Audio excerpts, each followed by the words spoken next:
Hello, welcome to Subjective Insights. Just done some press ups and some exercises, so got a nice little endorphin rush on. Today, I'm going to talk about one of the greatest treasures that culture has produced over the last century.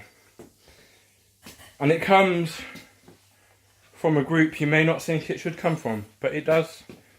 From the LGB, don't know the acronym. I'm just going to use a cussy word for it. The homosexuals, the gays and the lesbians, all that kind of thing. And the queers, the bisexuals, it comes from them. And it's this whole language of coming out, They've had to develop it because over the last 100 years, for a large majority of that time, if they were honestly and explicitly what they really were, that they got incarcerated, they got executed, they got killed and stigmatised and condemned. You got the whole story of Alan Turing, right? He was probably one of the men who were most responsible for us defeating the Nazis in World War II with the Enigma machine. He gave so much to this country, but all because he liked a dick in the bum. He got stigmatised, castigated and thrown out. He got treated so badly he killed himself, and this is horrific. Now, having this history, the gay community, what they've had to develop is this language of coming out, boldly and bravely, just, this is me! And I don't give a fuck what you're going to do and say in reaction to that. That's what they've had to develop through that tradition of suffering, through that tradition of being repressed.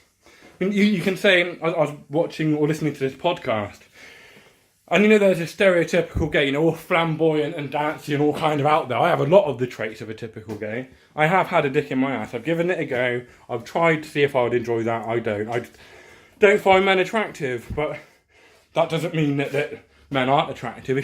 It's a subjective thing, isn't it? I'm often just a hangover from the stupid Christian days. So, but they have given us this beautiful thing. They've given us a language with which to boldly be ourselves. That's what they've given to society as a whole. And these people that are against it, that kind of push it down, that say it's bad, that say it's naughty, what they're really saying is that you should hide, Don't reveal your real self. Don't tell me what your agenda is. You got to be a good boy, whatever the fuck that means. So yeah, the whole language of coming out.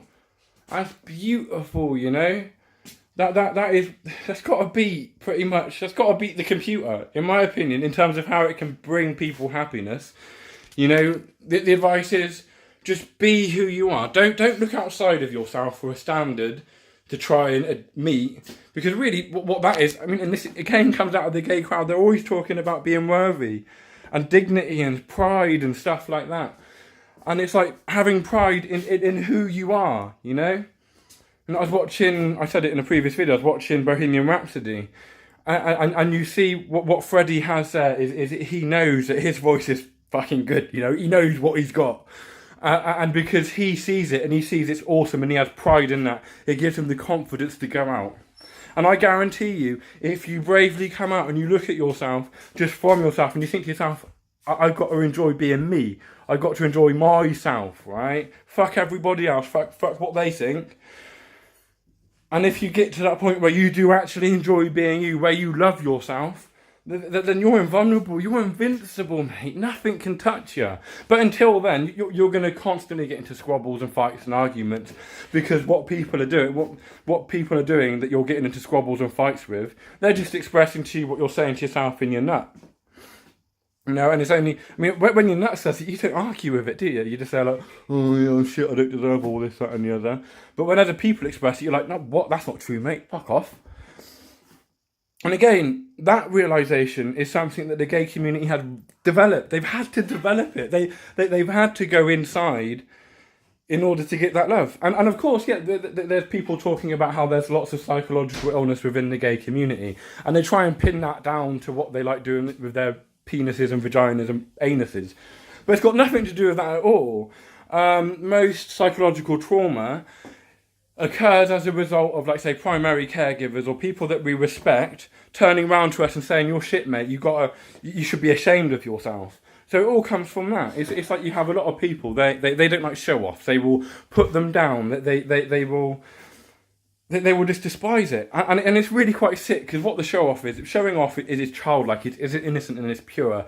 It's just somebody saying, "Oh, do you like me? Please like me. I want to be liked," and then this putting down of the show off, it's traumatizing because you're telling them to hide, and that's the whole process where the psychological illnesses come from, and because homosexuality hasn't always been accepted and it's only recently starting to be accepted. Of course, loads of people within that community are going to be psychologically traumatised because they've been told by the media, by everybody, by the teachers, their parents, their priests, everybody that they don't deserve love, that they're sick, that they're disgusting. And that's the mechanism through which all the mental illnesses come from. It's not because of what they like to do sexually. It's got nothing to do with that. Goodbye.